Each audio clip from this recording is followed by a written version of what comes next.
भगवान शिव ने जब हलाहल विष का पान किया तो मानो सबके ऊपर से एक भारी संकट टल गया था। लेकिन अमृत पीने की लालसा अभी भी देवताओं और असुरों के मन से खत्म नहीं हुई थी। उनकी इसी लालसा ने उन्हें दोबारा से समुद्र मंथन करने को उत्साहित कर दिया। एक बार फिर से असुरों ने वासुकी नाग के मुख की तरफ का हिस्सा और देवताओं ने वासुकी नाग की पूंछ की तरफ का हिस्सा पकड़कर मंथन शुरू किया। वो फिर से धीरे धीरे अपनी गति में मंथन करते रहे। मंथन करते हुए देवता और असुर भूख प्यास से भी काफी परेशान हो रहे थे, लेकिन उन्होंने मंथन की प्रक्रिया को बिल्कुल नहीं रोका। एक बार फिर से उन्हें वही अजीब सा एहसास होने लगा। समुद्र एक बार फिर मानो अपने चरम पर पहुंच रहा था। आसमान में कुछ हलचल थी, लेकिन वातावरण एकदम शांत था। सौम्य वातावरण के चलते सबको मंथन करने में किसी कठिनाई का सामना नहीं करना पड़ रहा था। इतने में आवाज आई कि देखो देखो, समुद्र में से कुछ सफेद रंग का बाहर आ रहा है। कहीं यह अमृत तो नहीं? क्यों ना इस पर पहले हम ही झपट लें। अमृत का बंटवारा समान रूप से होगा, इसलिए इस पर पहला अधिकार देवताओं का है। अरे ये कोई कलश नहीं, बल्कि ये तो सफेद रंग की गाय है। गाय शब्द सुनते ही सब एकदम हैरान हो गए थे कि समुद्र मंथन में से गाय का निकलना, इसका क्या मतलब हुआ। धीरे धीरे समुद्र से बाहर आते आते वो सफेद रंग की गाय अपने पूरे रूप में सबके सामने उपस्थित हो चुकी थी। और उस गाय को लेकर सभी असुरों और देवताओं ने अपने मन में अलग अलग ख्याल बनाने भी शुरू कर दिए थे। कोई सोच रहा था कि ये गाय जो दूध देगी वही अमृत होगा, और कोई सोच रहा था कि इस गाय की पूजा करने पर हमें अमृत की प्राप्ति होगी।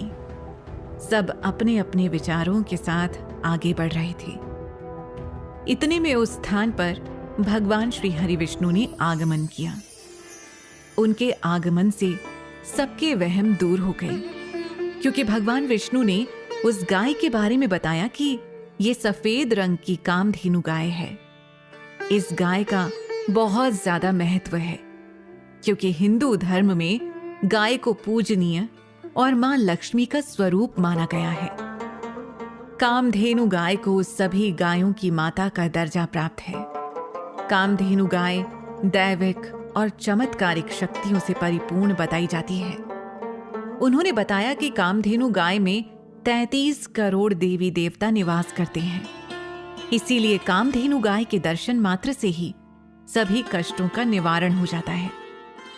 कामधेनु गाय को सुरभि भी कहा जाता है और इसे निर्मलता का प्रतीक भी माना जाता है।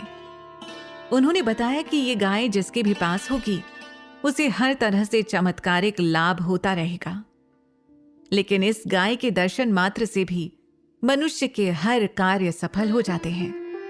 दैवीय शक्तियां प्राप्त कर चुकी कामधेनु गाय का दूध भी अमृत एवं चमत्कारी शक्तियों से भरपूर रहेगा।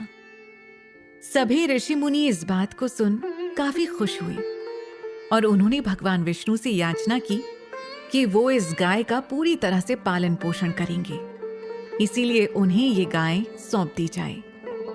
ऋषियों की ये बात सुन भगवान विष्णु को उन पर दया आ गई और उन्होंने कामधेनु गाय के पालन पोषण की जिम्मेदारी ऋषियों को दे दी। लेकिन समुद्र मंथन में से एक पशु के अवतरण को देखकर असुर और देव काफी परेशान थे, क्योंकि उनको यही पता था कि समुद्र मंथन में से सिर्फ अमृत कलश की उत्पत्ति होगी, पर ऐसी चीजें निकलना उनको काफी हैरान कर रहा था। तभी श्री हरि विष्णु ने उनके इस प्रश्न का उत्तर देते हुए बताया कि समुद्र मंथन में से 14 अलग प्रकार के रत्न निकलेंगे। इन रत्नों का युगों युगांतर तक अपना एक महत्व बना रहेगा। ये समुद्र मंथन की प्रक्रिया युगों युगों तक याद रखी जाएगी तथा इसमें से निकलने वाले सभी रत्न मानव जीवन के कल्याण के लिए ही विधि द्वारा नियत किए गए हैं। इसीलिए समुद्र मंथन द्वारा जो भी कुछ निकलेगा उसे हमें स्वीकार करना ही पड़ेगा। भगवान विष्णु की ये बात सुन देवता और असुर उनकी रजा में ही राजी हो गए। लेकिन अभी भी उनको अमृत कलश ना मिलने का दुख दिल में सता रहा था। अब सबके मन में सवाल ये उठा कि अगला रत्न अमृत होगा या फिर इसके बाद किसी अन्य तरीके के पशु की उत्पत्ति समुद्र मंथन के द्वारा होगी। और जो भी अगला रत्न इस समुद्र मंथन से निकलेगा उसे अपने पास कौन रखेगा? वो किसकी धरोहर होगी और उस पर सर्वप्रथम हक किसका रहेगा? इन्हीं सवालों के जवाब का उत्तर ढूंढने के लिए देव और असुर समुद्र मंथन की प्रक्रिया में लग गए।